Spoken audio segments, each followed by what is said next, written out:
Hey y'all, hey, welcome back to my channel. It is Christian here, and you are tuned in for more of my 2 cents. If you are new to the channel, then welcome. Thank you so much for stopping by my part of YouTube and showing some love, giving me a view. Hopefully you will click around, stick around, subscribe to the channel, and become a part of the My 2 Cents crew, because we have fun over here, okay? And if you are a returning 2 center, y'all probably like, hold up, wait a minute, is this her in the flesh? Yes, indeed it is. I am here. Pinch, pinch, she is real, okay? I had time today, okay? So I decided to get on the camera because we've been doing the faceless for a minute, but I thought that I could definitely give my community more of me, okay? So that's what I'm doing today, and I am so excited to be here. Today, we are going to be discussing or doing a live reaction to a video that has, definitely picked up some traction online. It is on the religious side of things, and I will be giving my live 2 cent reaction, so I can't wait to get into that. But before I do, there are 3 points that matter most. Number 1, you're not alone. Number 2, you're not crazy. Number 3, God, your creator, still loves you, and I do too. Now, y'all know I have not done a video on screen, on camera in months. I think it's been like since around the holiday time, or maybe before the holidays, but I'm excited to be back. I have enjoyed the faceless side. It is so freeing. It gives me a lot of flexibility with my schedule. Sometimes I'm not always made up like this, but I have something I want to react to, or a topic I want to cover, or an email I need to respond to. And so I can just do that with ease from my office, from my bed, while I'm out of town, and make sure I'm still getting content out on the channel. So I do love the faceless side, but I also enjoy engaging with you guys like this, because that's how I started the channel. We're over 300 videos in. I am so grateful. I love, love, love what I have created over here. I see so many people, complaining and talking about how their YouTube channel hasn't taken off, what it's not doing, how do you get your views up, and all of this. And I see a lot of people telling them pretty much to perform for the algorithm, perform for what YouTube will favor and push. And I got to tell you, for these 2.5, 3 years, I've stayed true to me, and there's nothing else I'd rather do. There's no other content I'd rather push or, create to try to gain viewership.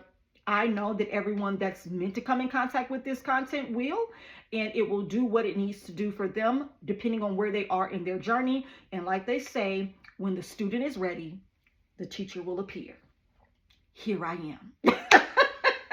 No, but I am super excited to be here today for you guys to see my face. Hopefully you guys enjoyed this video today, and we will get into some things. Before we do, I just want to give you a quick life update, all right? So y'all don't think I just been blowing off being on camera just because I want to, even though I can't, because we're all adults and we can do what we want to do. But no, I've just had a lot of things going on, a lot of great things, life, business, marriage. This is actually my 15th wedding anniversary weekend.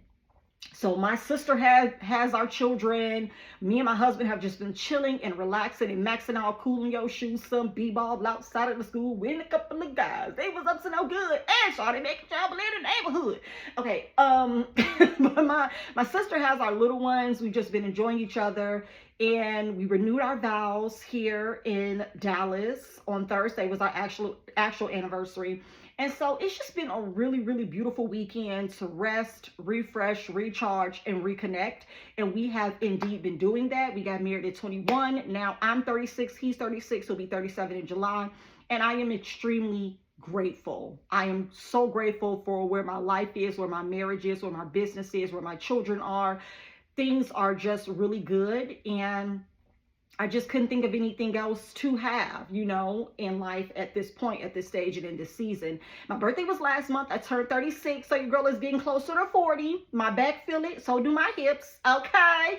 But 40-40 Club, I am not complaining. I am grateful to still be here with great maturity and wisdom, because that alone is something to, celebrate, right? There are people who are older, but they ain't wiser. There are people who are older, but they are very immature, and I am neither of the two.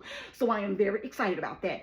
As far as business goes, things have been really good. We recently shared online on our brand's page, on our company's page on social media, that our product, our pancake and waffle mix, has launched into quite a few Fairfield Inn and Suites, and I am super excited to have my product being used in a hotel chain that I used to work for. Okay, I used to work for Fairfield Inn and Suites back in 2012.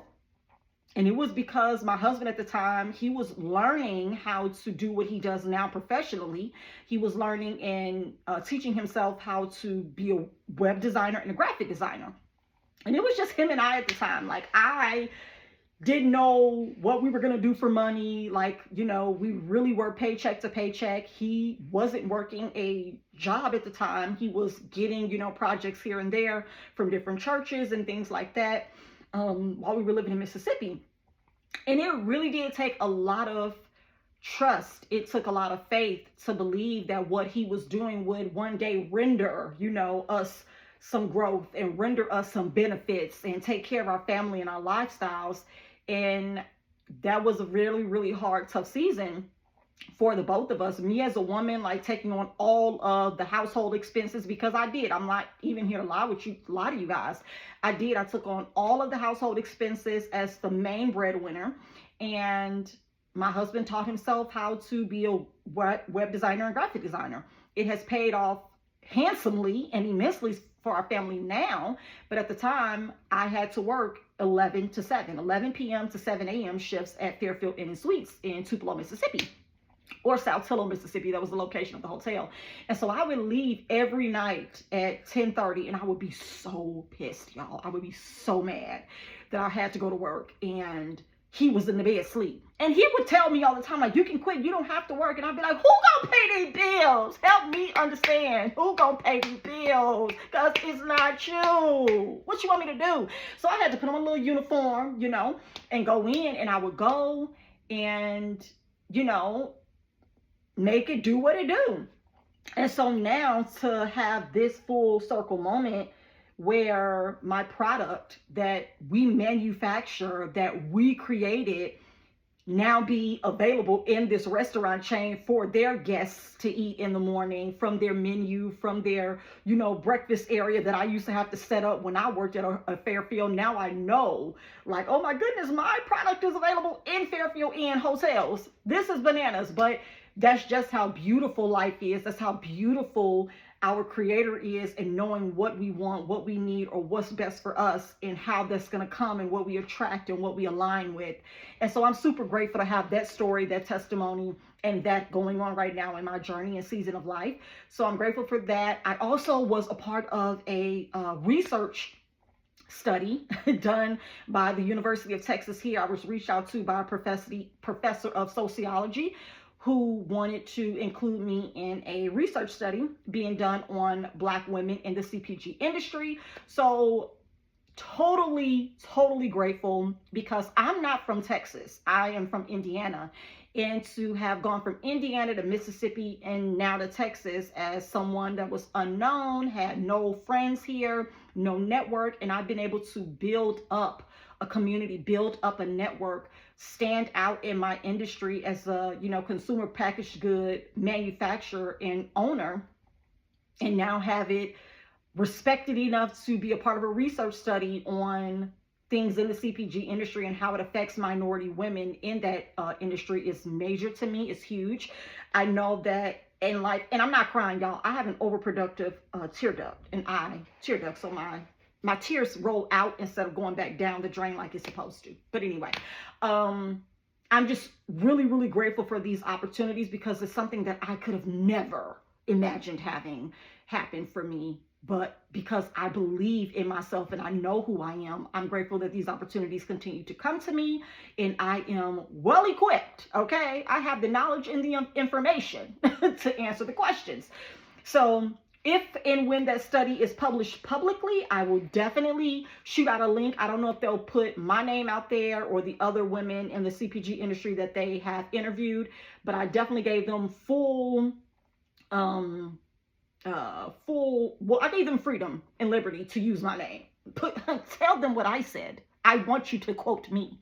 So I'm excited about that. And there's a lot of other things going on, but those are the key things that stick out to me that I have been working on. And, you know, managing in life itself as well as with business, because yeah, that's just what we do. We keep going, and these are little compartments of our lives, but we still have an overall huge picture of what's going on. And so I just wanted to share a little bit of that with you. I also got into a little bit more glam. You know, I did a little eyeliner on my eyes, my brows, because y'all was telling me that, sis, get some tint on your brows. Now, I didn't do it because of that, but I've done it because of pictures and speaking engagements and things like that. I'm like, I want to get a little bit more into the face when I have to present.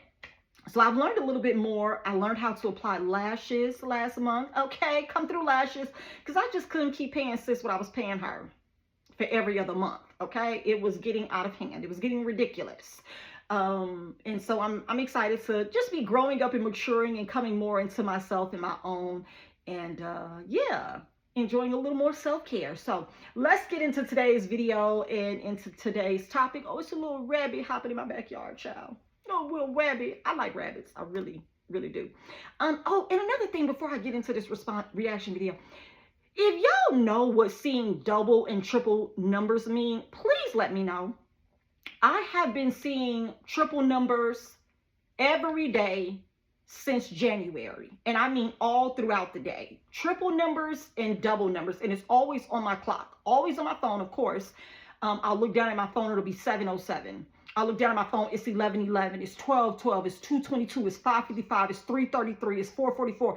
All day long, I will see those digits all day long. I never miss triple digits on my phone. It always, my eyes are always drawn to it. I always see it. It always flashes.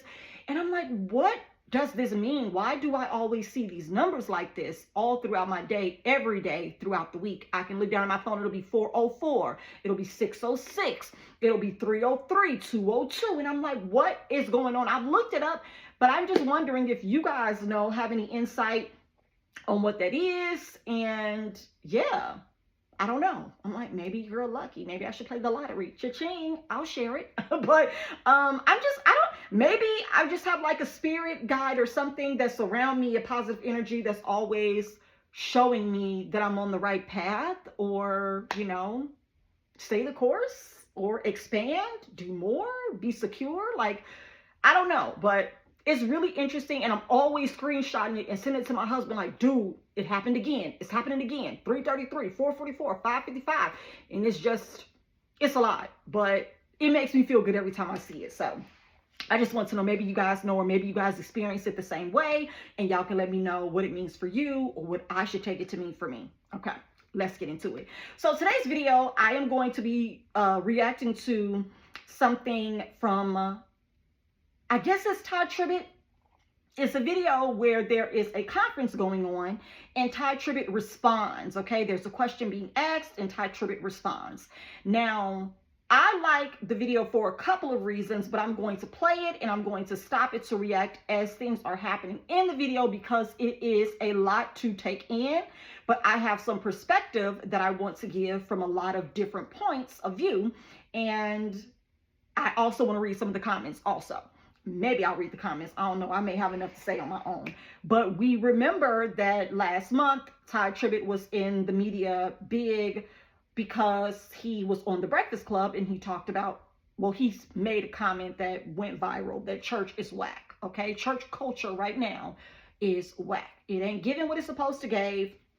People are not being, you know, led properly. People are being used and not loved. It was just a lot that he covered and that he said that I personally agree with.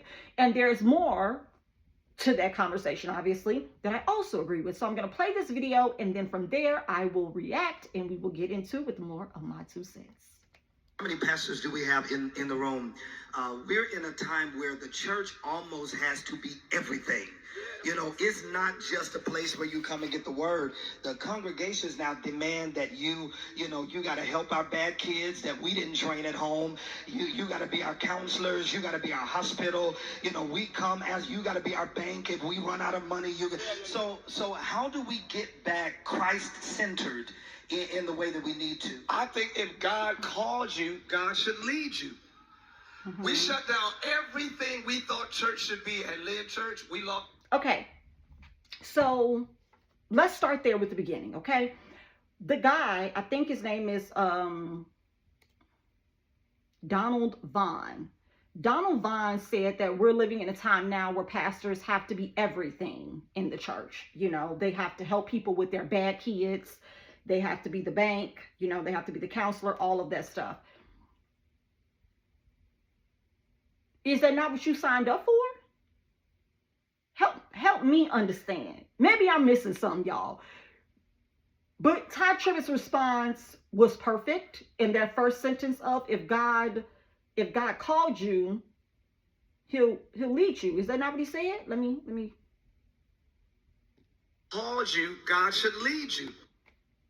If God called you, God should lead you. I've said that in so many different ways over the last couple of months in my videos that it's amazing how people want to complain about what they're expected to do when they claim they were called to do it. Make it make sense. Let's keep going. We shut down everything we thought church should be at Lynn Church. We lost our building. Thank God we lost our building. The Holy Land, we're not there anymore. Advent Health bought it for $32 million. I had 3,200. So I'm glad though. I'm glad. We're in a hotel right now. We shut down our streaming. And your church doesn't stream? No. Y'all okay? No, we don't stream. But that's like, oh my God, you don't have a church if you're not online. You don't, man, we stripped everything. I ain't got no lights. I ain't got no screens. I ain't got no nothing. We got the word. We got the fellowship. We got the power of the living God. Hey, woo. You're supposed to do what you're assigned to do, not what you're assumed to do. And we become the church that does what's assumed, and we missed our assignment. Anytime we become more Martha than Mary, we always miss it. So now we're doing what we think we're supposed to do, but we're not at his feet, hearing his instruction. The Bible says, I got to get out of here.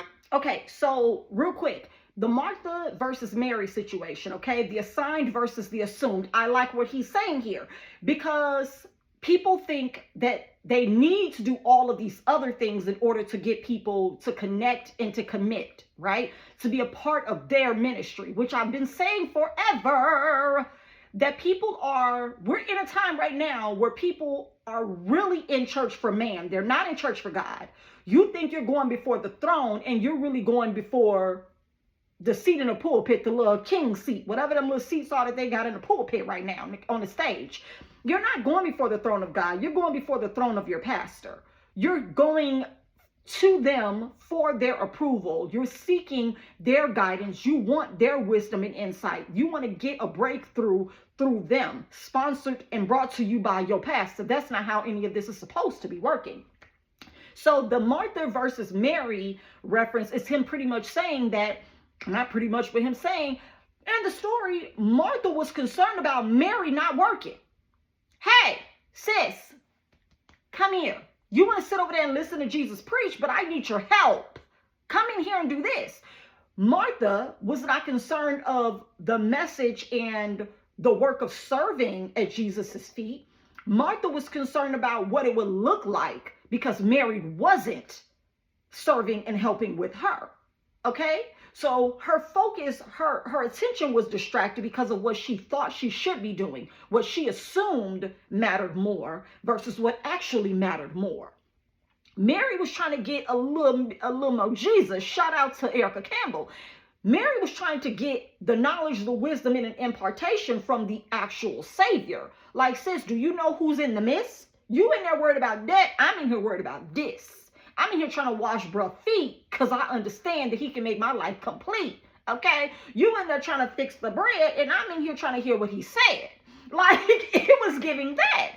So I understand what Tye Tribbett is saying in this respect because he's pretty much just laying it out there that church, y'all ain't focused. Y'all are not focused. So with them saying they lost their church, it got sold to a hospital. They couldn't afford it. The hospital could. Bye. That's being real and authentic. Instead of trying to hold on to what you want a building. You want a larger edifice. You want a larger auditorium to be filled for people to hear you. But what about them actually seeing him? You want them to come see you. What they say, ain't nobody coming to see you, Otis. I think one of y'all name is that. I've actually read your comments and responded. Ain't nobody coming to see you, Otis. This is not about you. Allegedly, it's supposed to be about him. But all of this has gotten reworked. All of this has gotten changed and shifted, moved around. And now the true word, the true message is nowhere to be found. It's all tainted. It's all altered to make someone else the focus. And when y'all stop asking, when you all stop listening, when you guys stop leaning in, when you guys stop holding people accountable, that's when you become the product. Because the only person being sold out is you. Your pastor ain't sold out to him. You're sold out to them. They want what you have to offer. When you think you're doing it for what God has to offer, you're truly doing it because you want to be closer to this person who allegedly is communicating with this, but that's not what's happening. It's a constant battle of back and forth. Y'all ain't doing enough. Y'all ain't sacrificing enough. Y'all ain't showing up enough. Y'all ain't giving enough. Y'all ain't praying enough. Y'all ain't believing enough. You all are getting attacked verbally. You all are being stressed out and ostracized physically and mentally. But honestly, none of that matters when it comes to where you all are truly supposed to be focused together. Like I said before, I'm not here to serve you. I'm here to serve with you. That's not what's happening. Y'all are not right here. It is giving here. This person is higher and you're constantly feeding into it. This person is standing up right and you're down here. You're on your knees. You're in a subservient area, a subservient stance. You're not on their level. You're beneath them, serving them, not serving God with them. And y'all need to straighten your back up, stand up, and get into it. That's all you got to do. Is really that simple. Let's keep going. All right, y'all. When Mary and them took Jesus to the little conference and he was 12 years old still teaching, they went a day's journey and was like, where's Jesus? And that's the church.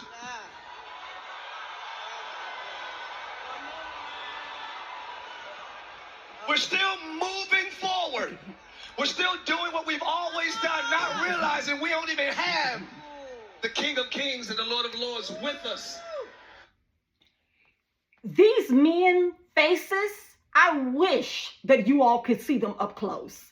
This is the guy that asked the question. I don't know who he is. There's other people up there on the panel, but he is the only one. Okay? Giving what's supposed to be given, which is hard, direct truth. I don't know a lot about Tye Tribbett and his preaching or anything like that. I don't care. I'm not interested in hearing anybody preach. I know everything I need to know about scripture and what it has done for me and what it hasn't based off of how it was given. And so I have my own thoughts, but I can still acknowledge when something is real and what he's saying is real. What they probably have been saying is not. We have to remember how he started off the question. We're living in a day and time where the church is expected to do everything, where people want the most from us. They want us to be this and be that and do this and give that. But you put yourself here, so why are you not prepared and equipped to do and give and be? Go have a seat if you don't have what they need. You shouldn't be up here. Because like Tye Tribbett said, if God called you, will he not lead you?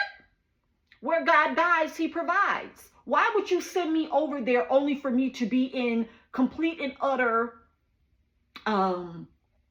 decline and lack? Why would you go out to eat with people when you know you ain't got no money?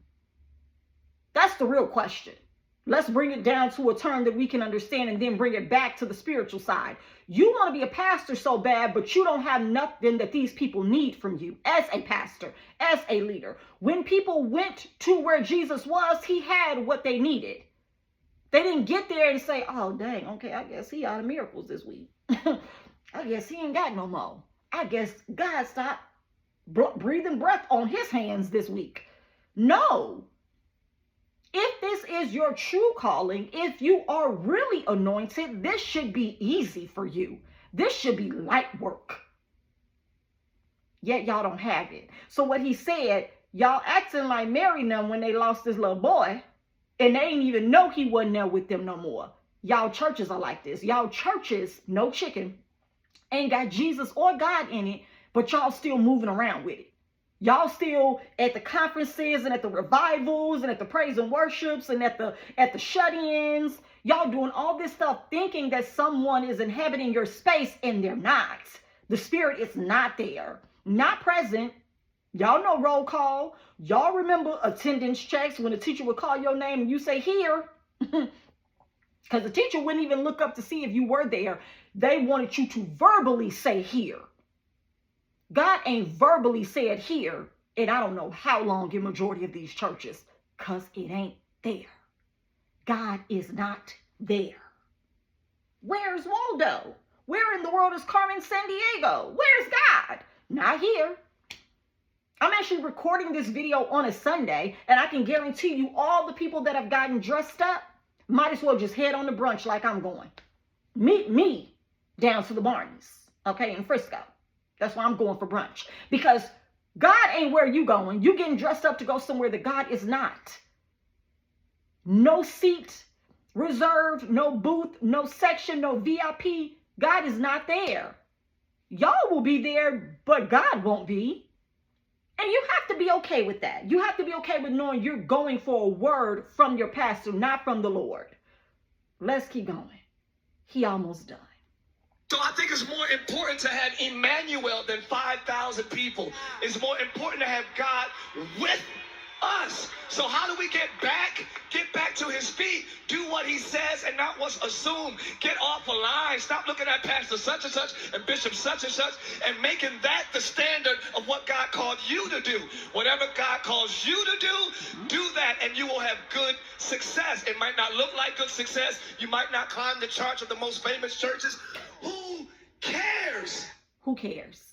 Now, I got to go back because I'm no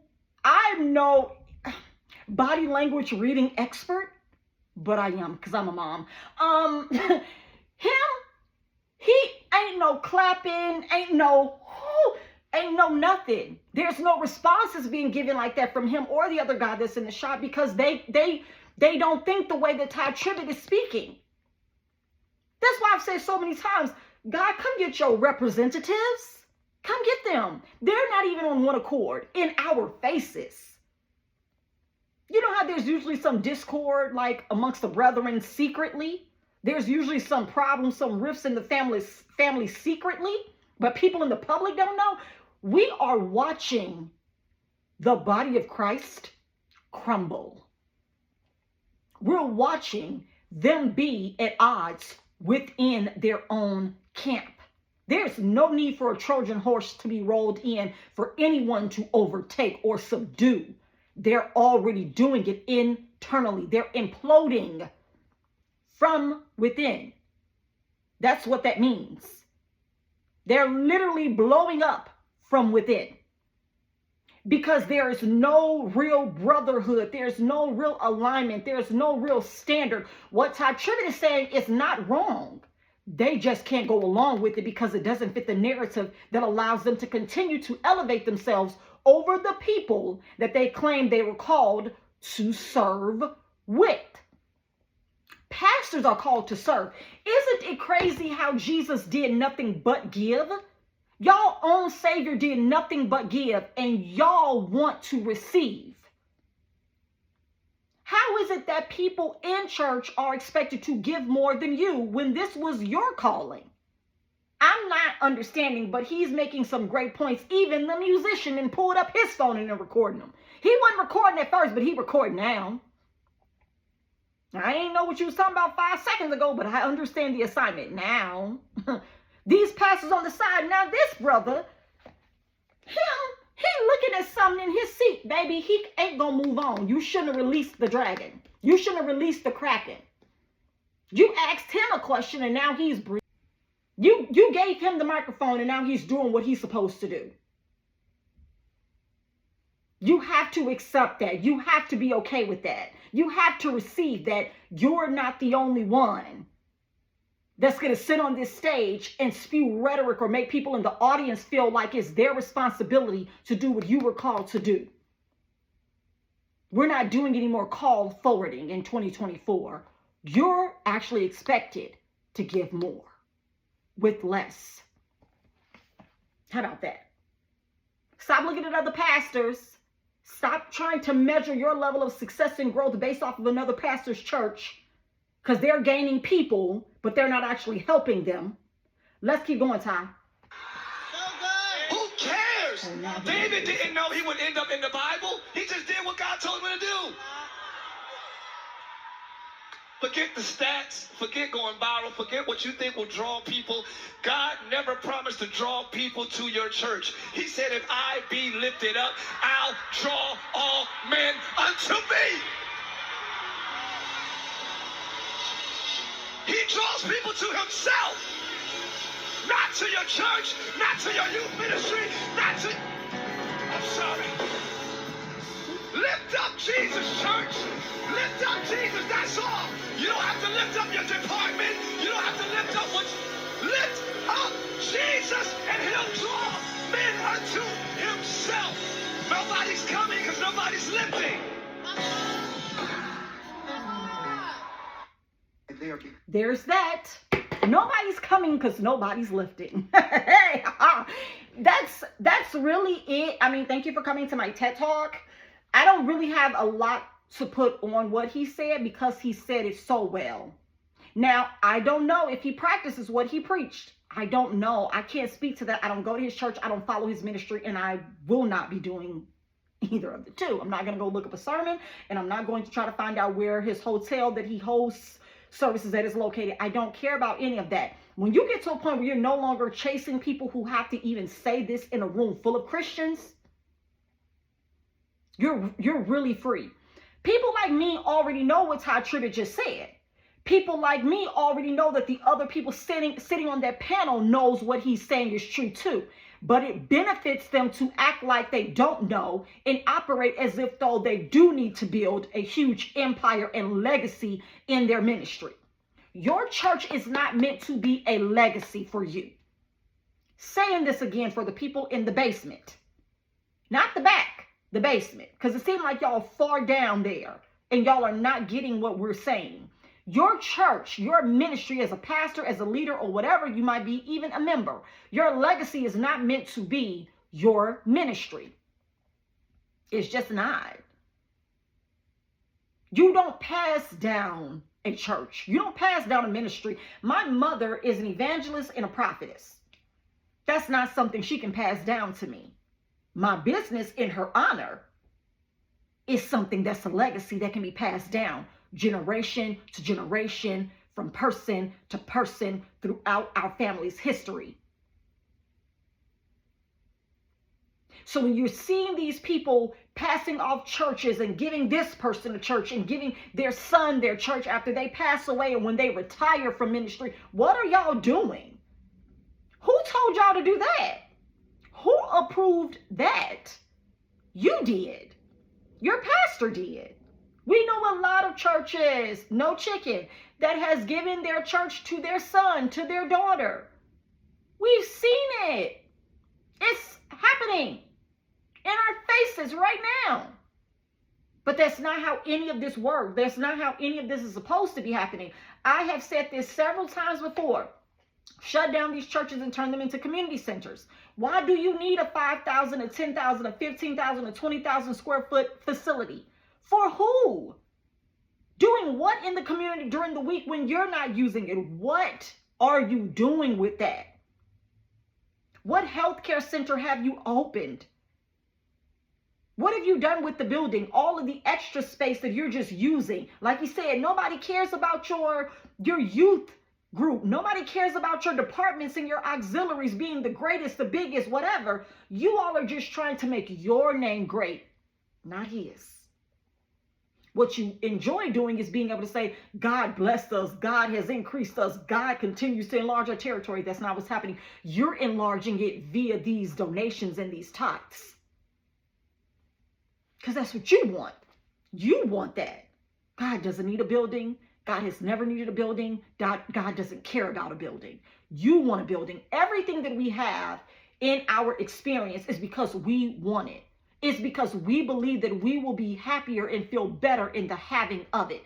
God couldn't care less about a house, a car, a job, a degree, a church, a vacation. None of that matters to source. The creator of it all doesn't care about whether or not you have it. You care about if you have it. Me creating, okay, so case in point for me, the way that I think of it is, when somebody asks me to cook something, right? I can cook, okay. When someone asks me to cook something, say it's my macaroni and cheese, because I make some bomb macaroni and cheese and greens. When I have to make my macaroni and cheese and a person that cannot cook asks me to do it, they're excited about it because they're not the source and the creator of it. I'm not excited about making my macaroni and cheese, y'all. I'm not excited. I do it because I can do it in my sleep. No need for notes, measurements, advice, videos, tips, none of that. I know what I'm doing. I'm the creator of it. So of course, sure, if you want me to make it for you, I can give it to you. You're excited about it. Your expectations are high to receive it. It's from me. So I know if I want to make it again, I can. Any day of the week. You're excited about getting it on this day because you know that it may be few, far, and in between you getting it again based off of my time, my effort, and my desire. If I don't have time, if I don't want to, and I'm not putting that kind of effort into cooking this weekend, you may have to wait another weekend to get it. But I'm the source of it. So it doesn't excite me. It excites you. You're ready to taste it. You're ready to include it on your menu. You're ready to serve it. I can do it whenever I want to because I create it. God doesn't care about a church. God doesn't care about a building. God doesn't care about members. God created the bodies that you want in your building. God doesn't need those people. You do. You need them to make you a pastor because you don't feel like you are a pastor if you don't have anybody calling you pastor. I ain't never heard nobody call him Bishop Jesus, Overseer Jesus, Pre-elect Jesus. This man had no title but his name. But here we are. Here we are, still having building funds, still playing games in people's faces in Jesus' name. It's disturbing, but it's real. You all are really doing this stuff. And don't expect anybody to notice it or call you out for it. And that's the concerning part to me and my homegirls. But, you know, whatever. So with what Tye Tribbett said, I definitely agree. I definitely feel like the people in the audience agreed. But then again, it's like the people at church in these environments be agreeing with everything. You know, if he would have taken the road that he was kind of baited to take from the first guy who was talking trash about people at church. Literally, this man was talking trash. I'm going to play that one more time for y'all. Because, you know, if you're a pastor, how many pastors do we have in the room? We're in a time where the church almost has to be everything. You know, it's not just a place where you come and get the word. The congregations now demand that you got to help our bad kids that we didn't train at home. You got to be our counselors. You got to be our hospital. You know, we come as you got to be our bank. If we run out of money, so how do we get back Christ-centered in the... What do you mean, how do we get back Christ-centered in the word? If you were actually teaching the word only and encouraging the people based off of that knowledge and information, you yourself would have what they need if they were missing any of those things. If you're so big, bad, and amazing, you are here with you're the one getting an appreciation service. You're going to say that people expect the church to be the counselor, I don't know what he wanted, what he was saying about bad kids, the person to help them fix that they didn't raise, whatever. You're the one that wants people to appreciate you on a certain day every year for being a man of God. Why can't you come through and deliver them? Why can't you come through and be a bank? They're a bank to you. They're giving you their money that they sit down at their desks and work for, or on a production line and work for. They're your bank, right? They're your support, windmilling in comments when you say stupid ish like this. Y'all want y'all members to be everything to you and you don't want to be nothing for them. Help me. It's trash. It's trash, but you're seeing it firsthand how they feel about y'all as members. He's trying to figure out how to get back to the word. I don't want to help you. I don't want to be no counselor. I don't want to be no hospital. I don't want to really be able to deliver you. I got a video on that too. Why y'all pastors can't do miracles like Jesus did. Make it make sense. Your pastor can do everything else. Can speak in tongues, run around, put his hands on you and allegedly make you fall down. But he can't deliver. He can't raise nobody from the dead. He can't restore sight. He can't help the lame to walk. But he can ask you for a donation to get to the other side of a building, or to get a bigger property, or to get to get a church van, or to fix the AC. They don't have a problem with asking you to be what they need you to be. But the moment you actually have expectations of them to operate in the calling that they claim they received, now they want to know how to get back to the word only. Get back to these hands. Rated E for everyone. Because see, at this point, get out the pulpit. Give me the mic. Let somebody else preach. Everybody start rotating and giving different sermons. Because this is what you're trying to do. You're trying to absolve yourself of your own calling. I'm confused. How did we get here? How did we get here where you don't even want to do what you claim you were called to do? You don't want to be who you claim God called you to be.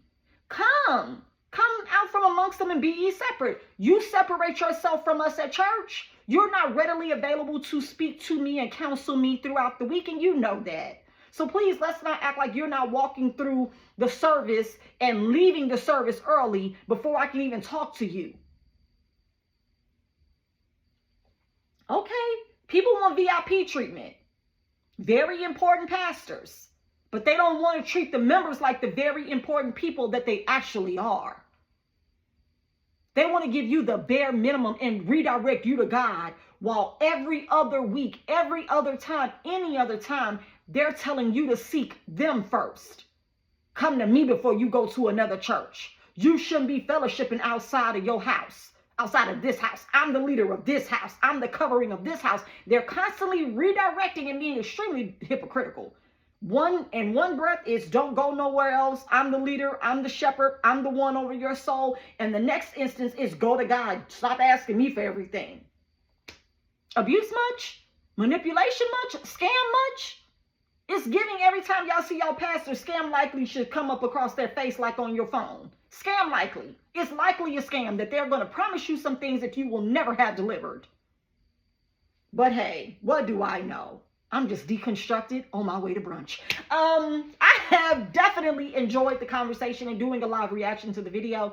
Watching it continues to forge my decision of why I never regretted or feel bad like I made the wrong decision. But hopefully it just gives some more insight on what's really going on and how people really feel and what you really should be doing to preserve your peace, to preserve your relationship with your creator. It's not about what other people think should happen, but it's about everything you know is happening, and how you respond to it is everything that will guide where you go next in life. Okay, you're not wrong for asking questions. You're not wrong for requiring or expecting more of the people who claim they have a calling on their life, because if you were called, you would need to hear from them, right? If you were led to open a ministry and start a ministry, you would be sitting under them. But in you doing so, that's you giving your trust and your loyalty, and you honoring and respecting the gift on their life. But it's not there.